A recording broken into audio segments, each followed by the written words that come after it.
Welcome to today's explainer. Look, if you're a researcher, you already know this exact feeling. You finally sit down at your desk, maybe it's late at night in a totally quiet lab, and you open up a completely blank research protocol document, and there it is, just a blinking cursor. Every single empty field, every required section can feel, well, incredibly daunting. It's often the very first major institutional review board or IRB document you have to tackle, and it honestly feels like a massive hurdle. But today, we're going to completely change how you look at this. We are going to take that intimidating blank research protocol and turn it into a beautifully illuminated guiding map. Okay, let's dive into this.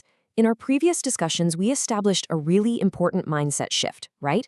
The IRB is not some giant brick wall designed to just block your research. It's actually a secure door, one that opens up to allow your research to safely meet real people out in the real world. But here's the catch. Now that you know the wall is actually a door, you need your first major document to pass through it. You need the key. So staring at that blank screen, where do you even begin? And why in the world do we call the research protocol the actual map that guides you through that door? Section 1. More than just paperwork. To really understand this map, we kind of have to look at what it isn't. The most tempting shortcut for researchers right out of the gate is thinking, hey, can't I just copy and paste my thesis proposal? Look, we know you love your theoretical brilliance. You've already written these dense, beautiful paragraphs on previous research, your theoretical background, the whole academic need for your study. It absolutely feels like the hard work is done. But actually, these are two vastly different mindsets. A thesis proposal, that's about the brilliant theory in your head.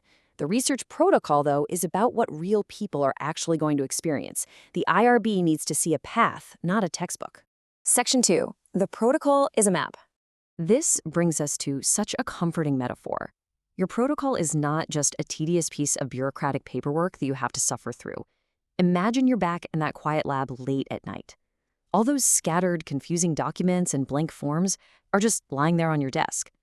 Now imagine a golden lantern shining over them, connecting all the pieces until they unfold into a single cohesive map.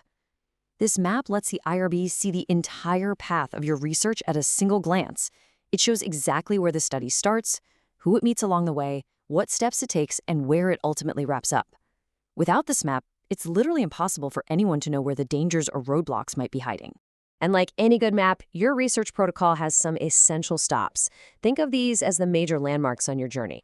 First up, the purpose. Why is this study even needed? Second, the participants. Who exactly is coming along for the ride? Third, recruitment. How are you going to find them? Then comes consent. How will you get their permission? Fifth, the procedures. What exactly are they going to do? Sixth, risks and discomfort.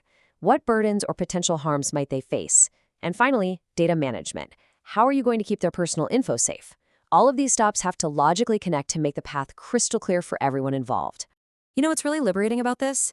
It completely strips away the pressure to be a flawless academic writer.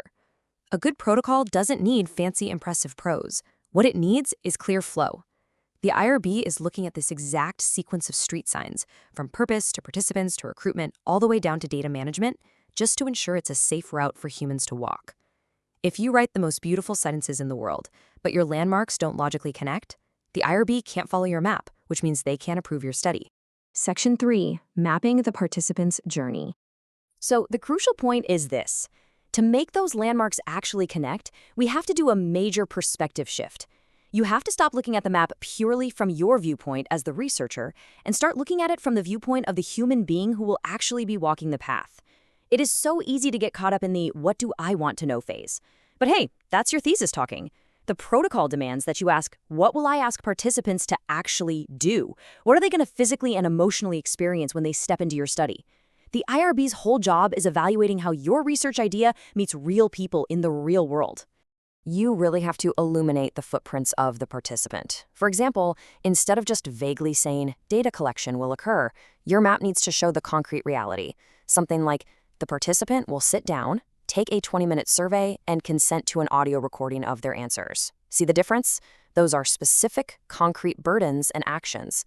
When the IRB reviews your protocol, they aren't just giving a grade on your scientific curiosity, they are practically walking alongside that participant, checking every single step to make absolutely sure those footprints lead down a safe, ethical path. Section 4. When the map breaks. But what happens when the map's directions start pointing in confusing, vague, or downright contradictory ways? Well, this is exactly where researchers face their biggest delays. Your protocol isn't just an isolated document. Think of it as the central hub of a wheel, or the main compass for your entire study. Every single other document, your consent forms, your recruitment flyers, your questionnaires, your data management plans, they all branch out directly from the protocol. So if the main map is shaky, the entire route breaks. If the map suddenly changes direction, all the other signs have to change with it, or people are just going to get lost. Let's make this super concrete. Imagine your main protocol map clearly says participants are going to take a 20-minute survey with an audio recording. Great. But then the IRB looks at the recruitment materials branching off of it, and the flyer says it's only a 10-minute survey. And worse, the consent form has absolutely no mention of an audio recording at all. Wait, are we recording them or not? Mismatched details like this completely destroy the flow of the study. It confuses the participants, who now have no idea what they're actually signing up for, and it immediately stops the IRB dead in their tracks. A broken map simply cannot be approved. Section 5. The 3 writing senses. So how do we fix a broken map? Or, even better, keep it from breaking in the first place? When you sit down to fill out those blank fields, you want to navigate by 3 specific writing senses. First, be clear.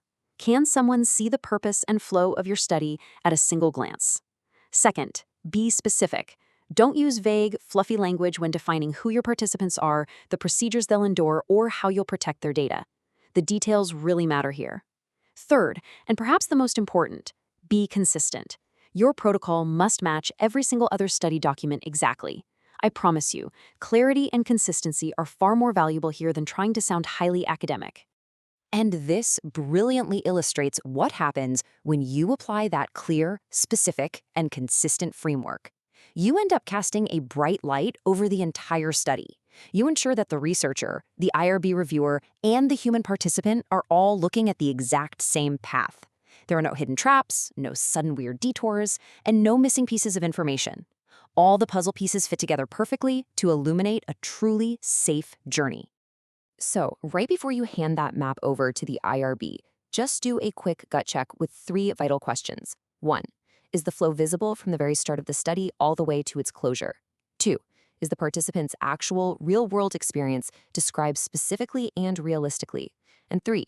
Do the protocol, the consent form, and the recruitment materials all tell the exact same story without any contradictions? If you can confidently check all 3 of those boxes, your map is ready to go. I want to leave you with this really powerful thought from RB, our guide through this whole process. The protocol is a map of the research path. It helps us check whether participants can walk that path safely. When you view your paperwork through this totally transformed mindset, those intimidating blank fields aren't obstacles anymore. They're literally the stepping stones of a path you are building, from the initial purpose, through the methods, all the way to protecting the real people who make your research possible in the first place. Because when you transform your protocol into this clear, specific, consistent map, you're doing way more than just checking off a bureaucratic box. You are genuinely honoring the people who participate in your work. So before you submit your next protocol, ask yourself, are there any hidden roadblocks on your map right now? Thank you so much for joining me for this explainer. Next time, we're going to take the next step on this journey as we explore Lesson 4, Who is the Consent Form for? Until then, keep your map clear and happy researching.